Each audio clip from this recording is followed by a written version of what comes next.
Welcome to El Regnum channel. If you are new to this channel, please do not hesitate to click subscribe and hit the notification bell for you to be more updated of the coming videos.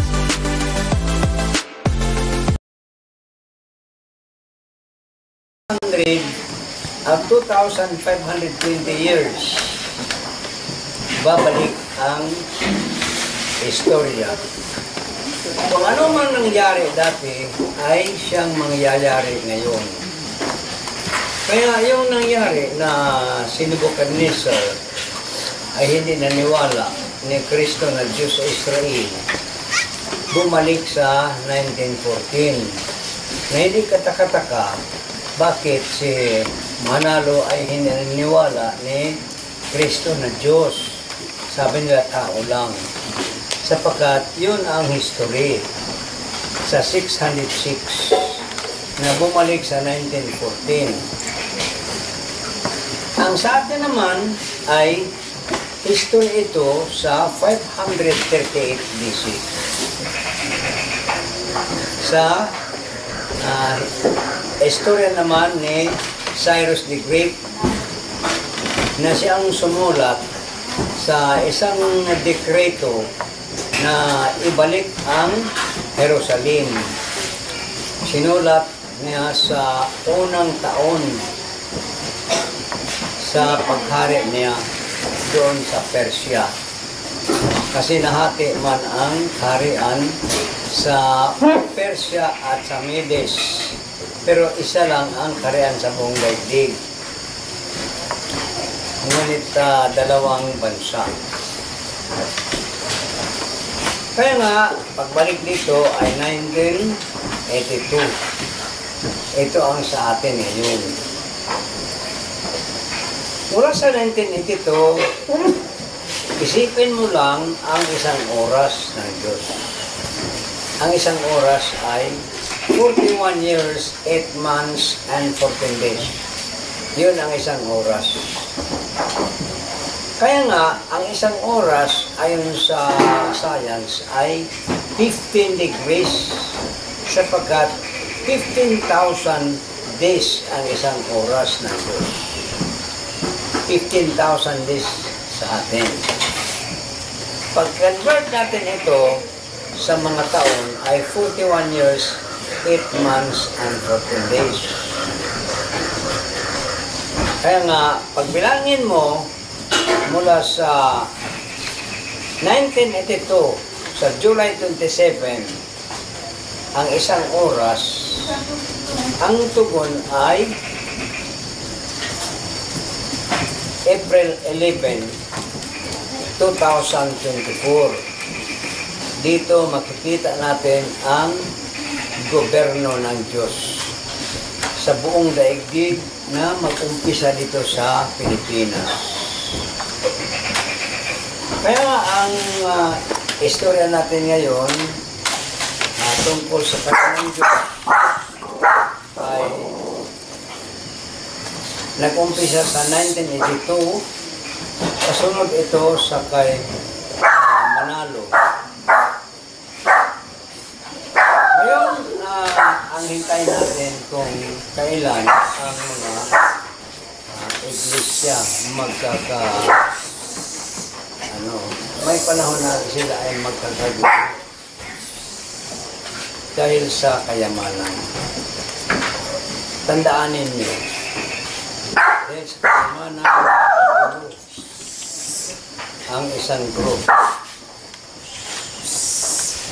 Ang isang grupo naman sa Roman Catholic, sabi nila ang taon na hinihintay nila na si Kristo ay pabalik sa daigdig ay 1981 ayon sa sulat nila.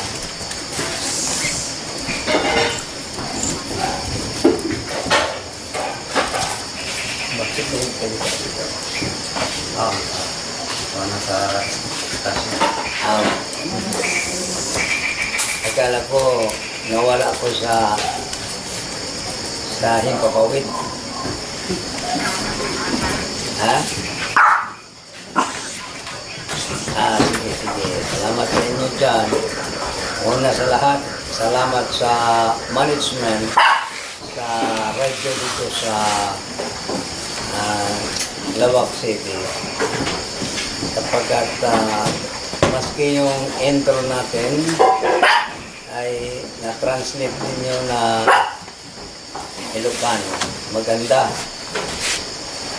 Kasi napakinggan ko yung pinadala dito na pinatugtog ko dito at talagang Ilocano na ang intro natin.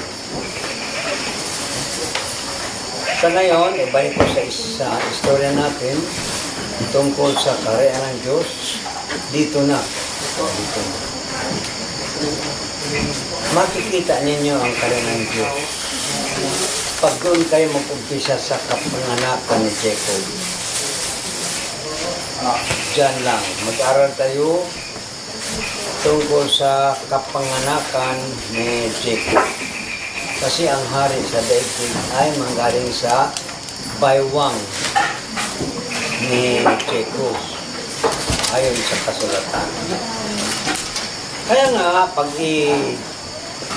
gawin natin ito ang history, si Jacob ay isinilang sa negative 73. Doon siya isinilang. Mula noon, sa negative 73, bilangin mo ang 430 years. Ay, hindi. 130 years ang edad ni Jacob. Pumasok siya sa Egypt. Pag i-add mo, kasi algebra ito, negative at positive. Pag-add mo sa negative 73 plus positive 130, ang tugon ay 57, positive na. Kaya nga pumasok si Jacob sa Egypt sa positive 57. Positive na, yan. Mula sa positive 57, bilangin mo ang 430 years na sila ay naging alipin sa Egypt. Pag i-add mo ang 57 sa 430, ang tugon ay 487. Kaya nga, lumabas ang mga Israelitas sa Ehipto noong 487 BC. Lumabas sila doon sa pamagitan ng kamay ni Moses. Sa utos ng Diyos doon kay Moses. Lumabas sila sa 487. Mula noon sa 487, bilangin mo ang 480. Kaya ang tugon ay 967. Doon itinayo ni Solomon ang templo. Kaya nga ang templo ay itinayo ni Solomon sa 967 na ito ay pang-apat na taon ni Solomon na siya ay naging hari. Ngayon, pag isubtract mo ang 4 years sa 967, ang tugon ay 963. Doon nag-umpisa si Solomon sa kaharian niya sa 963. Na 37 na lang ang kulang matapos na ang 1,000 na positibo. 37 na lang. Dahil si Solomon ay naging hari sa loob ng 40 years, lumampas siya sa negatibo na. Kasi 37 ang kulang na taon matapos na ang positibo na 1,000. Kaya nga, lumampas si Solomon sa negatibo. 3 taon na siya, lumampas siya doon. Pag isubtract mo ang 3, negative 3, galing sa negative 1,000, palitan mo sa sinyal ang 3. Sa halip na negative 3, gawin mong positive 3. Pag-add mo sa dalawang number, ang tugon ay 997 negative. Ang tugon ay negative 997. Kung ibawas mo ito, isubtract mo ang 997 sa tinurong panahon sa Diyos na 2,520 years, ang tugon ay 1523. Doon bumalik ang history ni Solomon sa 997 na matanda na siya at pinalitan siya. Ang pumalit sa kanya ang kanyang anak at ang kanyang alipin na si Jeroboam. Ang anak niya si Roboam at ang alipin niya si Jeroboam. 2 hari doon sa Israel kasi nagkasala si Solomon. Kaya nga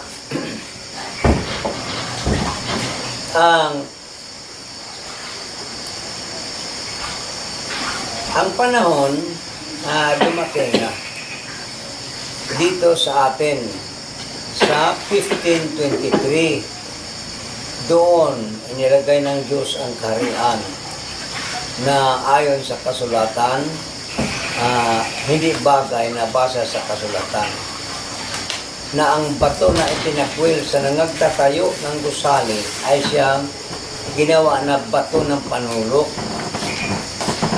Ito'y mula sa Panginoon at ito'y kagilagilala sa harap ng ating mga mata.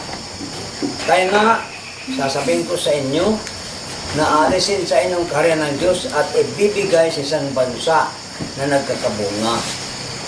Ibig sabihin, naging Christian country. Kung masumpungan ninyo sa buong daigdig ang isang bansa na naging Christian sa 1523, yun na nga ang bansa na doon ang kaharian ng Diyos. Doon mag-umpisa ang gobyerno ng Diyos sa buong daigdig. Kaya nga, sabihin kita na ang kaharian ng Diyos ay mag-umpisa dito sa Pilipinas. Dito na. Kung bilangin natin ang 40 years mula sa 1523, ang tugon ay 1563. Yun ang panahon na pumasok si Dato Pagbuaya dito sa Dapitan City. Dito na siya sa 1563. Kung papalikin natin si Dato Pagbuaya, bilangin mo mula sa 1563 ang 390 years para maging 430 na ito. 390. Kaya bumalik siya dito sa Dapitan mismo sa 1953. 4 kami ang nagpaligsahan dito. 4. Kung sino man, si Dato Pagbuaya sa Dapitan. Ang 3 wala na. Patay na sila lahat. Isa na lang ang naiwan dito sa Dapitan City. Bakit Dapitan City? Kung gawin natin ang istorya sa Dapitan City, ibalik muna natin doon sa Mesopotamia. Yung Mesopotamia ay isang dako, isang lugar na naging isla na sinalikupan ng 2 ilog na Tigris-Euphrates River.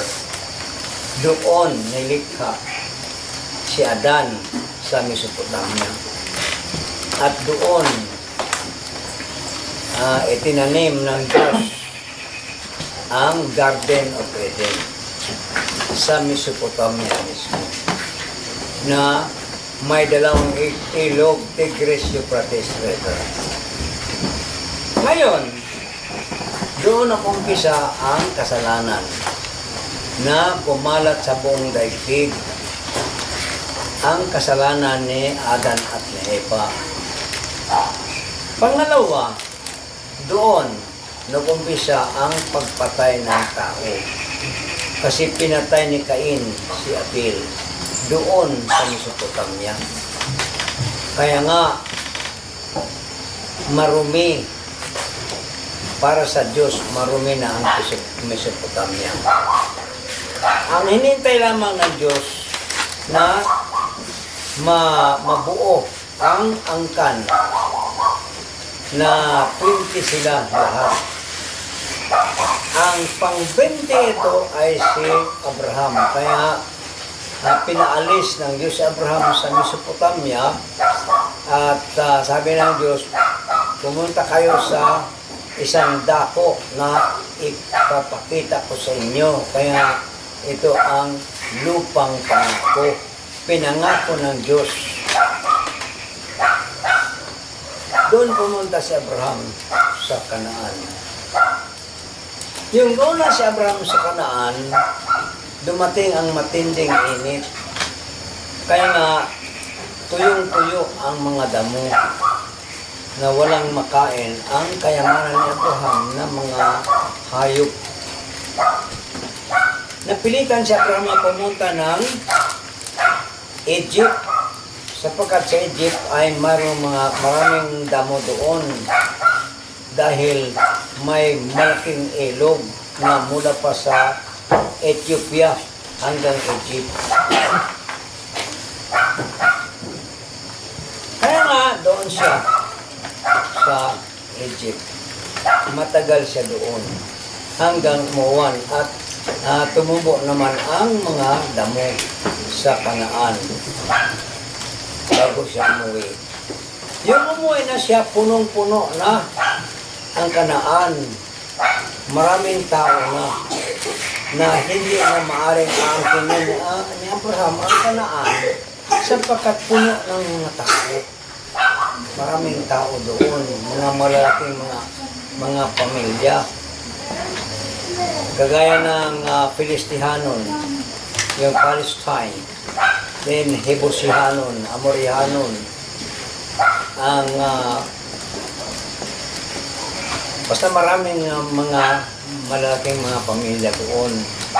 Kaya nga, doon na lang si Abraham pumunta sa Mamre, malapit sa gubat. Doon isinilang ni Abraham si Ismail doon kay Agar. At isinilang naman ni Abraham si Isaac doon kay Sarah. Ngayon, si Isaac, bago siya nag-asawa, namatay si Sarah. At inilibing nila ni Abraham at ni Isaac doon sa Macpela na medyo malayo na hindi mawala sa pananaw ni Abraham. At si Isaac binigyan ng asawa na si Rebecca. Yung isinilang ni Rebecca, ni Isaac at Rebecca, ang kambal, hindi nila alam na ang Kanaan ay sa kanila yun. Hindi nila alam.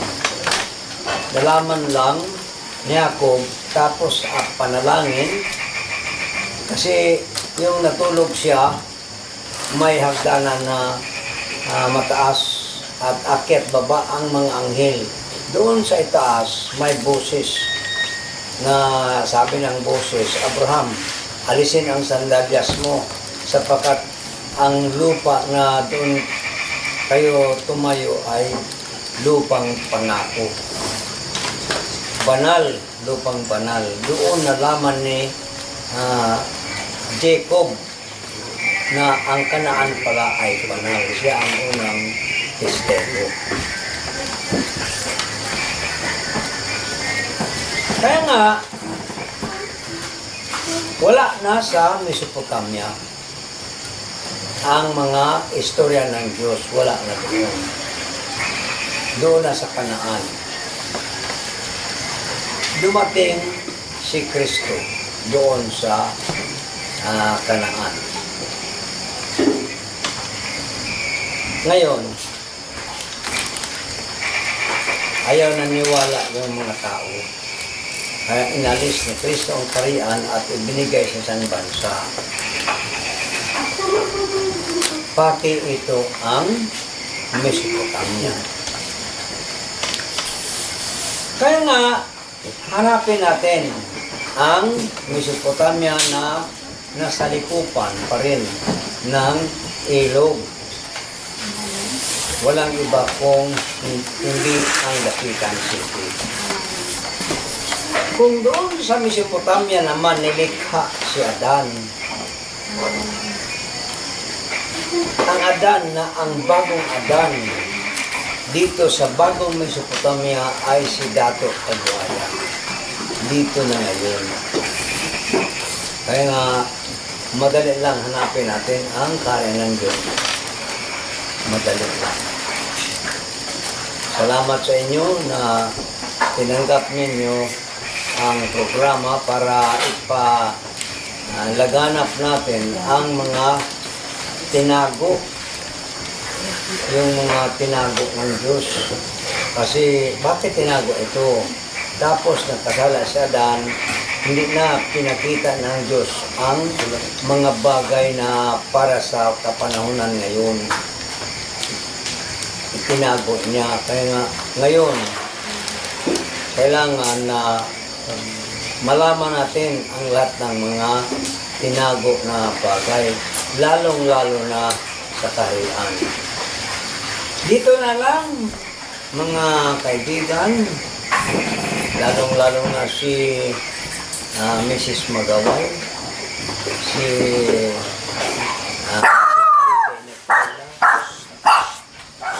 hanggang dito na lang ako kasi may programa naman ako sa Cebu. Magandang gabi at salamat sa lahat.